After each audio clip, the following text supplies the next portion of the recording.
ever had your heart broken, snapped like a Twix, smeared all over a rotten slice of toast, and fed to the pigeons eating cat sick on your lawn? Well, mark my words, it's going to happen to you.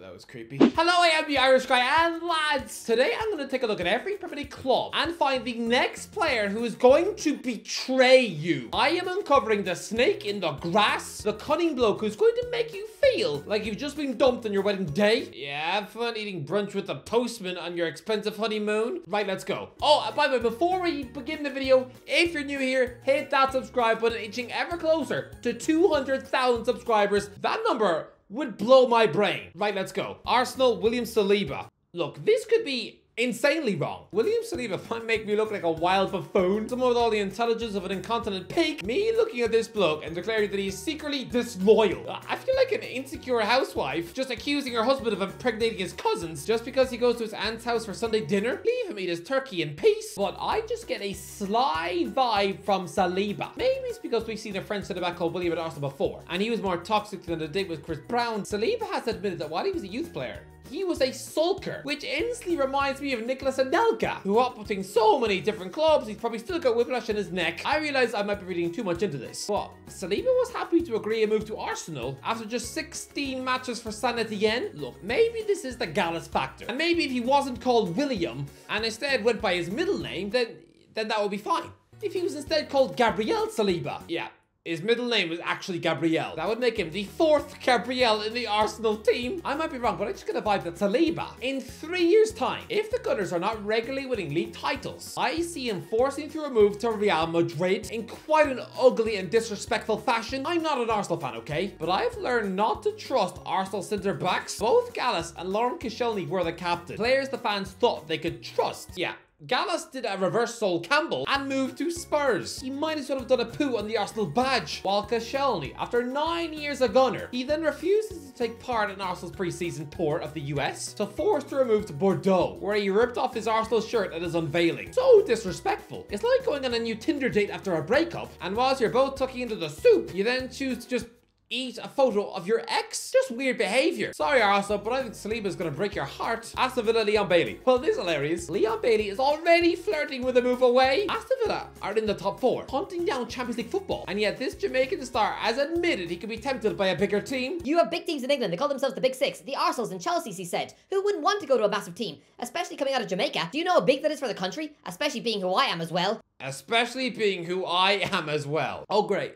So this is Bailey when he's cocky and feeling himself. I missed the Bailey that was so out of form that he started crying on the pitch when he missed an open goal. This guy is loving himself right now. At 26 years old, this guy is already dreaming about playing for a more attractive club. Honestly, I can see maybe in the January transfer window of next year, I can see him forcing through a deadline day move to Chelsea for 30 million quid. Bournemouth, Dominic Solanke. Look, Dominic Solanke is always seen pretty happy at Bournemouth, but I don't buy it. This centre forward is always tipped for greatness at such an early age. An absolute England underage international superstar. I mean, he became a world champion at 19. He was making his senior England debut at just 20 years of age. He spent 13 years of his life at Chelsea. He was sitting on the bench for Liverpool in the Champions League final at just 23. This is not someone who's content to build sandcastles and eat strawberry ice cream in some seaside retirement village in 2064. He wants adventure again. To me, this is a mega ambitious man who wants to have another crack at the elite level. You don't win the World Cup under 20 golden ball and then just decide to sign up for a life of mid-table football. Now that he has finally had a superstar season in the Premier League with 15 goals for Bournemouth already, this man will be fuming to not even be in with a sniff of England's Euro 2024 squad. I mean, this guy will be 28 years old when the next World Cup starts in America. Both Harry Kane and Ivan Toney will be in their 30s. If this big burly centre forward plays his cards right, he could realistically be going to that competition, and he knows it. He's got a Cherries contract for 3 more years, but I can see him handing in a transfer request to force a move to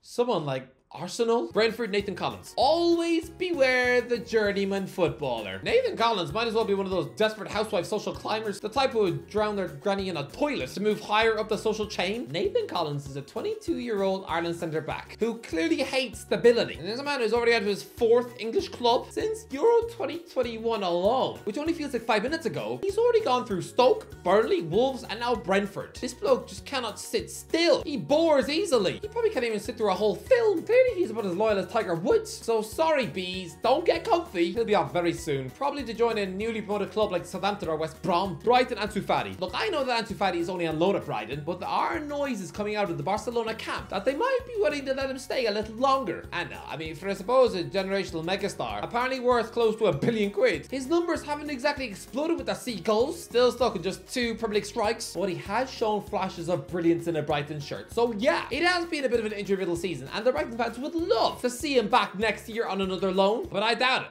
Everything I've heard out of Fatty's mouth, and no, it's not I dreamed a dream, it's just him talking about how much he loves Barcelona. I reckon he's going to be offered a second loan spell at Brighton, but he'll turn it down. Burnley, James Trafford. An England under-21 European Championship winning goalkeeper who didn't concede a single goal all tournament long and saved a penalty in the final. I don't care that he's had a season from hell. James Trafford is not going to want Championship football next season. I reckon he's secretly got a Dean Henderson ego, and so yeah, he will latch on to a newly promoted club this summer, forcing a move to someone like Leicester City. Sorry, Burnley, but I'm going to say the same thing someone should have said to Wayne Bridge.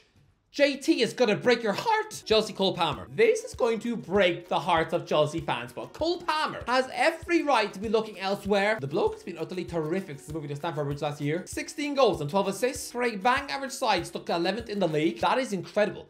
This man left the treble winners and best team in the world to further his career. But this is also a bloke who needs Champions League football. How much longer is a 22-year-old Palmer gonna have to wait for Chelsea to get their act together? I reckon he's gonna be Jadon Sancho at the Euros this summer, in that Gareth Southgate will barely give him a chance to shine. Poor old Sancho, barely used all month at Euro 2021, and then he gets thrown to the wolves by being brought on for 30 seconds in the final, just told to get warm and score the most pressurized penalty of his life. Honestly, that was so unfair. I just reckon Palmer has this ruthless vibe in it, a bit like Fernando Torres when he ditched a fairly good Liverpool side for Chelsea in a £50 million deal. I reckon Palmer has the reverse switch in him. Different positions, yes, but this man's personality gives me Daniel Sturridge vibes, who was also ruthless, playing for Man City, Chelsea, and Liverpool too. But yeah, I reckon not this summer, but next summer, if Chelsea finish outside the top 4 again, I think the new Liverpool boss, either Xabi Alonso or Ruben Amorim, I reckon they snap up Palmer for £75 million. Palmer to Liverpool in 2025. Just you watch. Crystal Palace, Michael Olise. Well, this doesn't take a genius. Michael Olise penned a new 5-year deal at Crystal Palace last summer, but it looked like the most fraudulent golden handshake I've ever seen. This was not a man truly committing his life to Selhurst Park. He wasn't being trapped into a long-term deal like Wilfred Zaha. No, he's clearly got a release clause in there. And so yeah, this French international wing wizard is going to be one of Ineos's brand spanking new signings at Manchester United. He's going to do what Zaha did 11 years ago. Everton, Amadou Onana. Look, maybe this is just because I just watched Amadou Onana verbally snapping at Declan Rice on the pitch. Honestly, he should have done everyone a favor and gone full Mike Tyson and just bitten off his ear. But to me, Onana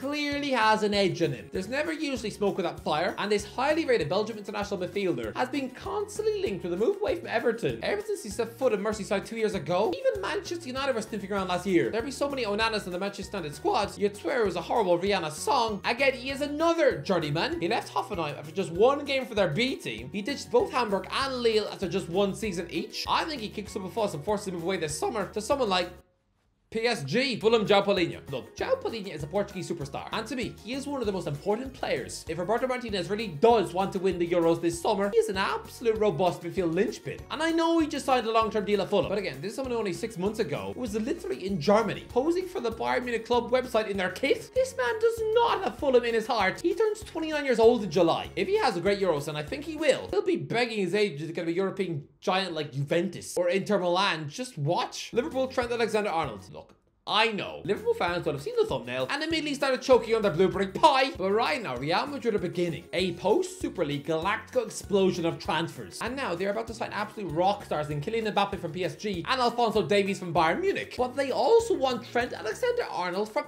Anfield, and I think he'll go. I know he loves Liverpool, and he said he would never leave in the past, and he wants to be captain, but be pragmatic. Trent, he has completed football at Anfield. He has won everything, and once Jurgen Klopp leaves in 2 months' time, it's going to be an uncertain era. I liken this to Wayne Rooney, heavily linked to the move to Real Madrid in 2010. I bet he wishes he had gone then to link up with Ronaldo and play under Mourinho, because once Sir Alex Ferguson left, Rooney had a pretty miserable 4 more years at Old Trafford. Alexander-Arnold is already a Liverpool legend. He has ticked that box, so this is his chance to go and link up with Jude Bellingham in Madrid, maybe even being offered a midfield role at times. It would take his game to the next level, and come on, he has been disrespected by the English press. He is a generational talent, and yet people speak more about his weaknesses than his strengths, getting ripped apart for being a bird-brain defender. Even this week, he's got Liverpool legend Steve Nicol today saying, sell him to Madrid. Connor Bradley is miles better. I think it's telling that Alexander-Arnold has not yet signed a new contract. He is available on a free in 2025. I think he goes. I think this is going to be a shock late August move. After the Premier League season has started and he's already gotten uncomfortable vibes from the new boss, my guess is that Ruben Amorim will be there and trying to sign Pedro Porro from Spurs. Sorry lads, but I think Trent is a Galactico. He's going to do what Michael Owen did 20 years ago. I mean, this guy would be an absolute superstar at the Bernabeu. With his pinpoint delivery, he would be their second coming of David Beckham. They would love him in Spain. Especially Mbappe. Luton Town, Ross Barkley. Look, surely Luton fans must know what this is. This is a short-term, no-strings-attached fling. In like some dreadful Ashton Kutcher film, Ross Barkley, a former England international superstar, has not just become Luton till I die overnight. This is purely a rehabilitation home to put himself back in the shop window after becoming a forgotten beanburger in France. This man is 30 years of age. He wants another shot at the big club. No, I reckon Luton will stay up. They'll be looking to build for next season. And yet their best player is just going to ditch them for a mid-table team. I mean, he turns 31 years old this year, and his contract length is one big secret. Rob Edwards has refused to tell anyone how long he's actually signed for. That's weird behavior, right? He's clearly only on a 1-year deal. Barkley has done what Jesse Lingard was supposed to do in his 1-year deal at Nottingham Forest. Sign for a newly promoted club, remind everyone how good you are on Match of the Day, and then you can go back to the level you were supposed to be at. I mean, it's a risk. I mean, Jay Lings was hideously anonymous for Forest and was then rendered unemployed, and he's now getting booed by fans in South Korea. But Barkley, he has been excellent. I see a freebie move to West Ham, reuniting with David Moyes. Just makes sense. Man City, Erling Haaland. Look, Erling Haaland is clearly an absolute world star, but he won't be at Man City forever. Not when he already completed club football in his debut season. He's done it. He has won everything there is to win at the Etihad. He's only 23 years of age and has already moved clubs 4 different times. I know Barcelona are broke, but they were still able to sign a superstar like Robert Lewandowski. I think in 2 years' time, when Haaland is just weeks of his 26th birthday and with just 1 year left in his deal, I reckon he becomes the next Barcelona megastar in a cup-price £75 million deal. I mean, selling Haaland for less money than what Man United paid for Harry Maguire. Ouch. Man United, Kobbie Mainoo. Manchester United fans are going to hate this one, but Kobbie Mainoo is a superstar. Last year, nobody knew who he was. Now he's 18 years old and been given a Man of the Match award on his England debut. This is someone who, like Wayne Rooney, will go to his grave having never bothered to play for the England under 21s. He is a midfield maestro. Here's the problem though. Manchester United are still in transition. Look, I know this kid has more love in his heart for this club than Paul Pogba ever did. It was easy for him to ditch them for Juventus as a child, and even then, that was just for more game time. Mainoo is playing every week. I just think a Champions League powerhouse will swoop in for him soon. Not this year, not next year. I don't think this will be like Jude Bellingham putting his boyhood Birmingham after less than 50 games. No, nothing like that. I just think when Mainoo is 21 years old and undoubtedly a world-class midfield machine, if Man United are still just squabbling and scrapping for 4th, I mean, we've seen it with Arsenal when they couldn't hold on to Cesc Fabregas. I think Mainoo is going to be one of the best young midfielders in the world. So in 3 years' time, I reckon he pulls a Mason Mount and ditches his struggling club he's been with since a child and gets a massive move to Barcelona for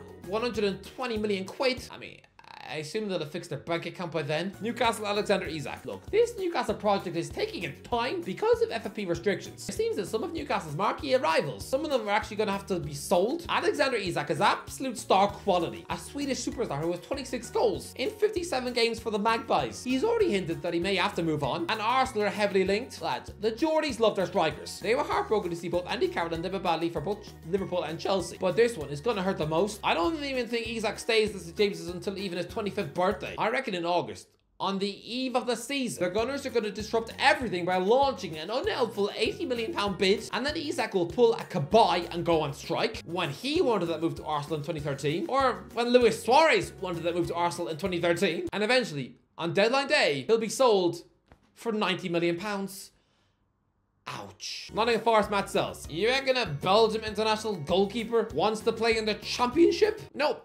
He'll shine at Euro 2024 and then be off to Borussia Dortmund? Sheffield United, Ivo Grubic. Don't worry, Sheffield United fans. I don't think there's too many heartbreakers in your squad because everyone's kind of rubbish. Maybe Croatia international goalie and former Atletico Madrid man Ivo Grubic will maybe force a move away in June, but Who cares? Tottenham Mickey van de Ven. Look, I don't think there are too many potential snakes in the Tottenham setup, actually. If I had to guess, maybe Mickey van de Ven. I'm not sure exactly why, but this pacey ball-playing Dutch centre-back looks like he's got Bayern Munich written all over his face. I just get Mathis de Ligt vibes. A Dutch centre-half who's never been able to stay anywhere for too long. West Ham Lucas Paqueta. Lucas Paqueta was days away from becoming a Manchester City player after just one season at West Ham. I mean, face it, West Ham fans, this Brazilian maestro has no real loyalty to your club, or any club really. If that City move had not collapsed, it would have been his 4th transfer in 4 years. By the next time the World Cup rolls around, I can promise you, this Brazilian international will not still be at West Ham. I think he rocks the boat and forces a move to Real Madrid. Wolves, Gary O'Neill.